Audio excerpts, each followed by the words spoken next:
Vast is the robe of liberation, a formless field of benefaction.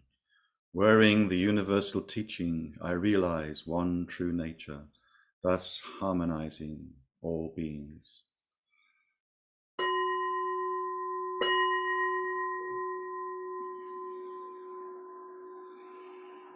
Mindfulness in Buddhism, in the Pali Sutras, the teaching of the mindfulness of the body and the mind.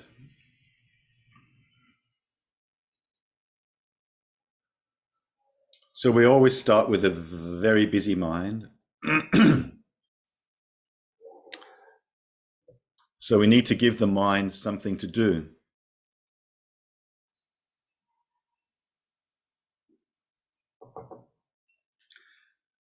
There are many different objects that the mind can focus on. But as you know, the most typical object in Buddhism is the breath.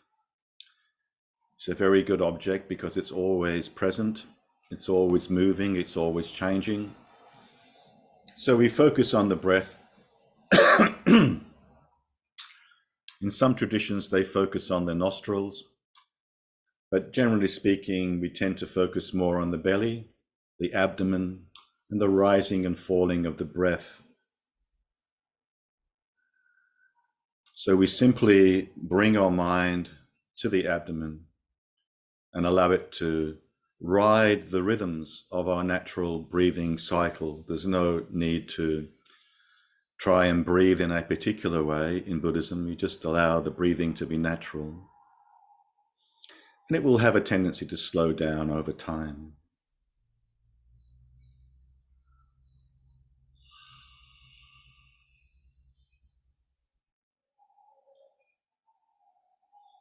So let's just start by focusing on the breath.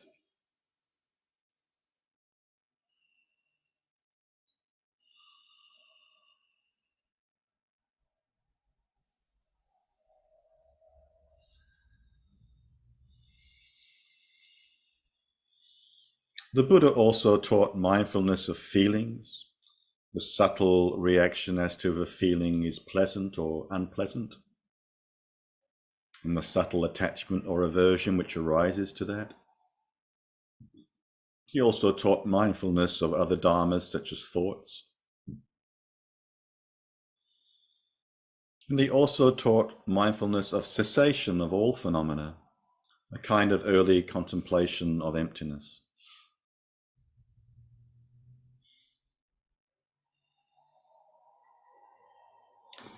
When you notice the minds become identified with thought or caught in thought,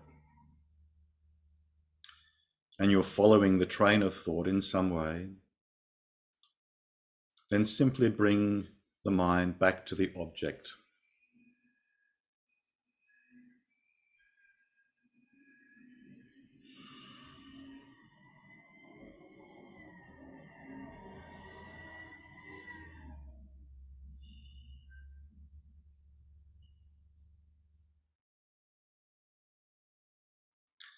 In this kind of meditation or Zazen, sometimes people will also label their thoughts. And Joko Beck taught a form of thought labeling where you're having a thought such as, what am I going to have for dinner? You simply label the thought, having the thought, what am I going to have for dinner?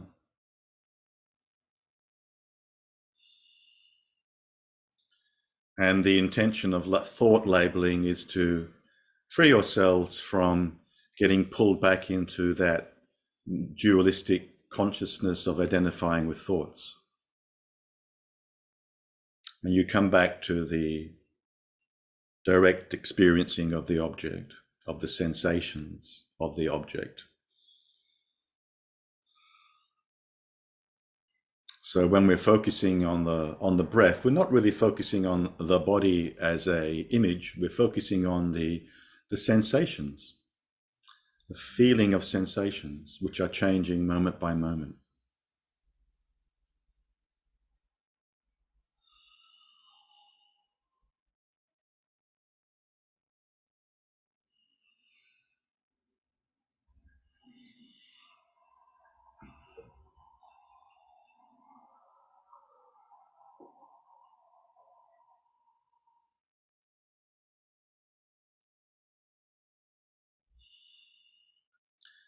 Settling the mind on an object is also called shamatha practice, calm abiding practice.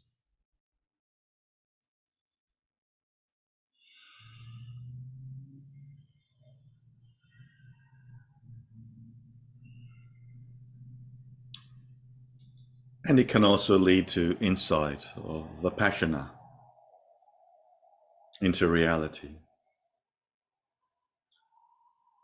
Sometimes shamatha is simply translated as stop. Otherwise, we're just stopping our usual preoccupation with the external world, our tendency to get caught in thoughts and emotions. Just stopping and coming back to the object. And the stopping gives us an opportunity, creates a gap sometimes to have a direct insight or a direct seeing. Sometimes Vipassana can be translated as seeing into the nature of reality.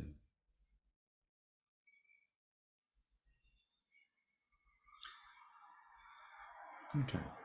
So this is a very, very calming practice, a very stabilizing practice. And it's useful always to maybe give the mind something to do like this when you're starting any kind of Zazen practice. It's a good way of starting the practice. However, this kind of practice does not uproot the fundamental illusion of separation, the source of our suffering. So this kind of mindfulness meditation on an object is still a form of duality.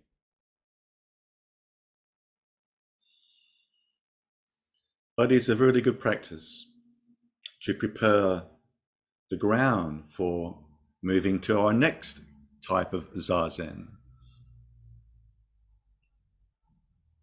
So the second kind of Zazen practice I'm calling mindfulness of the field, or mindfulness of the field of all objects.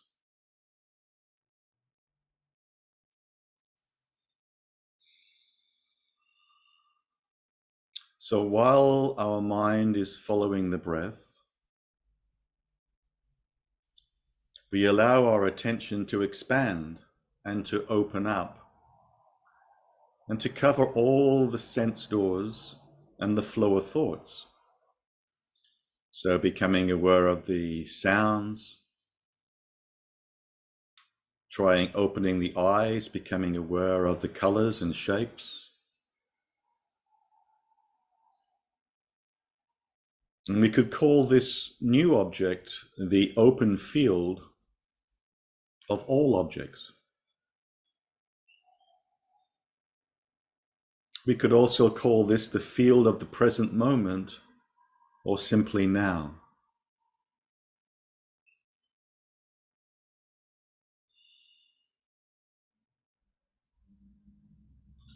If we get caught up and identified with the thought, rather than returning to the breath, we return simply to the awareness of being here and now, the present field of awareness. A total 360-degree sphere of awareness.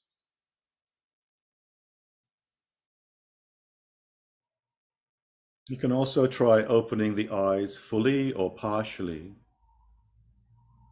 and resting your gaze or your attention in space. Space is a metaphor for awareness. Awareness is not space, but space is a metaphor.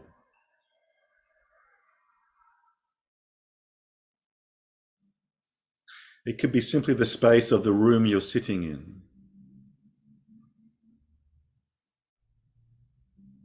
It could be the space of sitting facing the wall, as they do in Soto Zen, a blank wall. That's also useful to experiment with at times. Or it could be the space of just simply gazing into the sky during the day or night.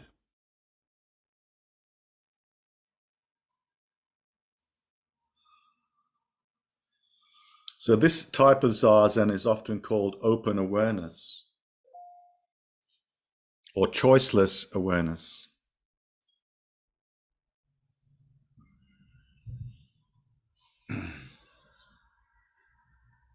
One Zen teacher in Japan called it opening the hand of thought.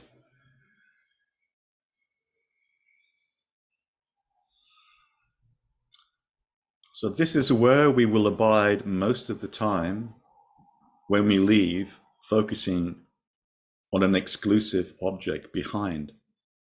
So let's just rest in this open space, allowing awareness to be present to all the phenomena which are arising and passing moment by moment. Sounds, colors, shapes, sensations, thoughts, smells.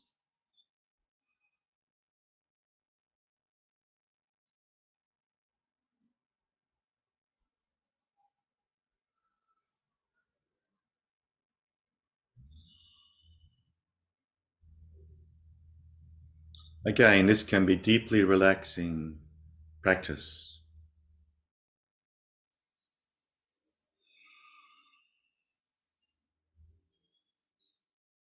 Where you start to feel yourself becoming more and more spacious, more and more porous,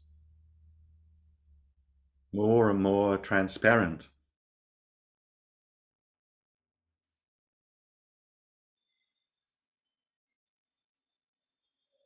Sometimes the sense of solidity can melt away.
If you find yourself getting carried away by a thought, again, just simply come back to the resting your attention in this field of awareness of spaciousness.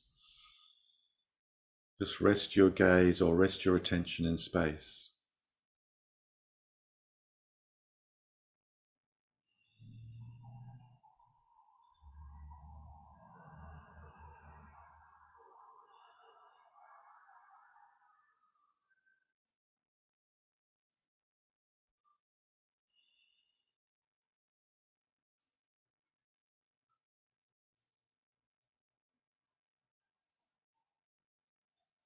So this practice is probably where, once we move away from exclusively focusing on a singular object, this kind of practice tends to become where we sit most of the time.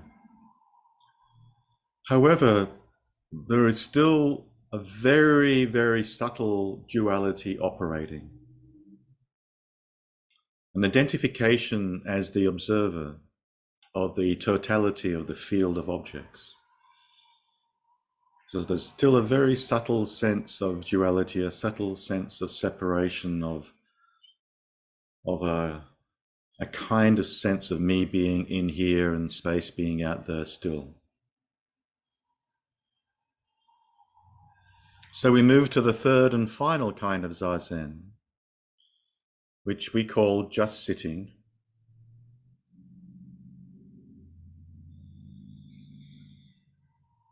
So this type of Zazen is effortless.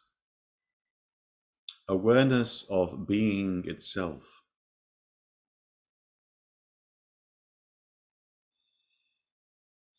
We could call it awareness of awareness, or just being awareness itself, or simply just being.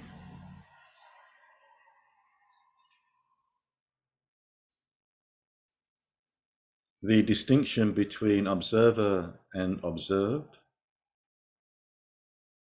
the knower and the known, collapses, and there is just this. In our Zen tradition, just this is sometimes referred to as suchness or thusness.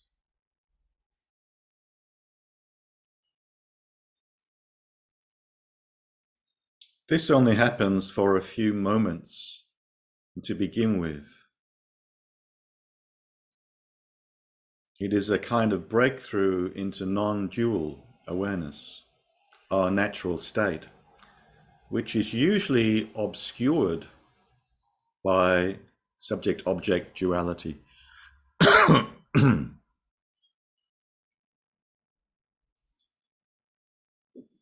Sometimes we may experience it naturally during particularly altered states of awareness or intensity. It could be a particularly beautiful scene or a particular beautiful experience that can throw us into this non-dual awareness, where the sense of separation falls away. I'm sure you've all experienced that at certain moments in your life.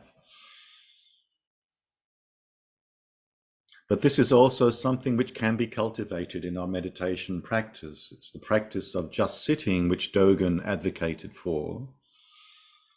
And Dogen described this practice as learning the backward way, or taking the backward step. When we turn just to awareness around to awareness itself. Sometimes it can be experienced as a dramatic transformation, like the bottom falling out of a bucket, or Dogen's phrase was dropping off body and mind. But most of the time, it's just a more subtle, very subtle, gradual process where the thin veils of separation gradually part. And we find ourselves that we are luminous emptiness itself. Luminous emptiness is another synonym for awareness of awareness. Awareness itself is aware of itself. We could say simply resting as awareness, or simply being.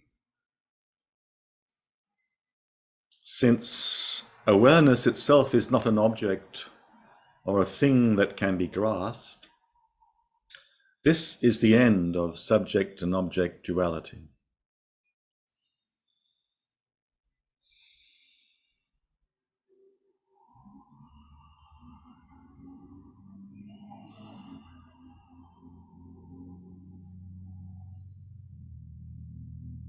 So this is our beginning and our end. Or if you want to go straight to the end, this is where you start.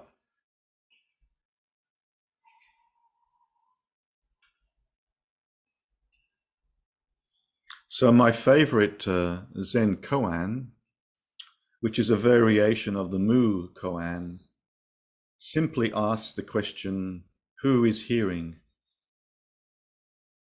Or you could say, who is aware of seeing? Or who is aware of thoughts? Or we could say simply, who is aware?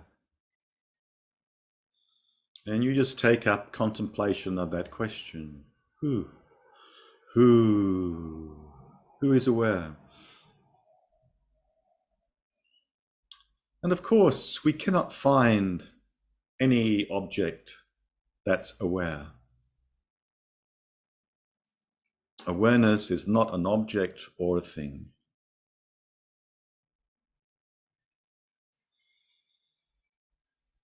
So it cuts through the notions of, well, Andrew is aware. Well, who is Andrew?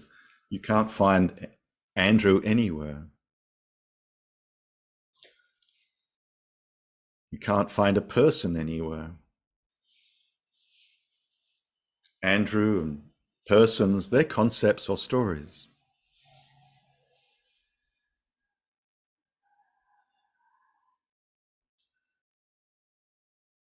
So these inquiry type questions can drop us into a state of non-dual awareness and deepen and extend the duration of abidance in non-dual awareness. Of course, non-dual awareness is outside of space and time, and in that sense is timeless, omnipresent, and omni-knowing. Awareness itself is that which knows, and that which is known is also awareness, or if you like, consciousness.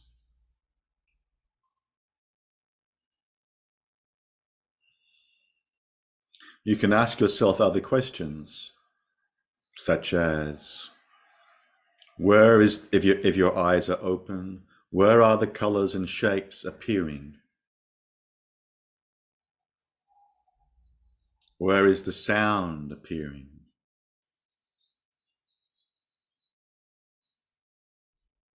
Where is the thought appearing?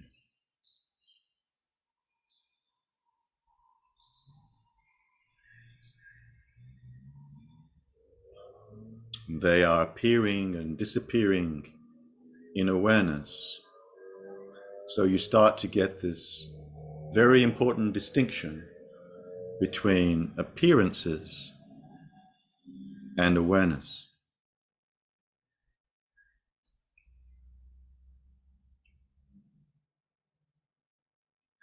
The distinction between appearances and our ultimate nature.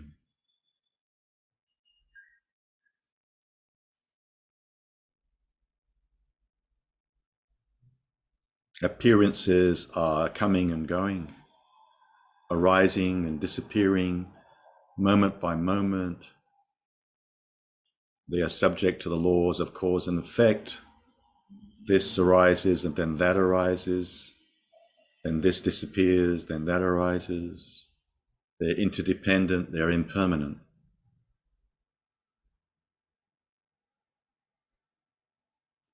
Then ask yourself the question, does awareness itself disappear? Have you ever experienced awareness disappearing?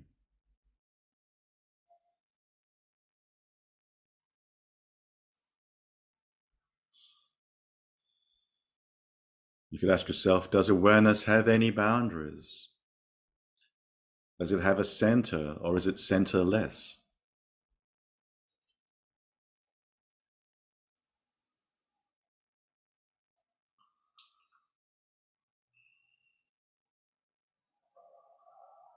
Does it have a beginning or an ending? Have you ever known, or have you ever experienced awareness to begin or to end? And a similar thing, can awareness be gained or can it be lost?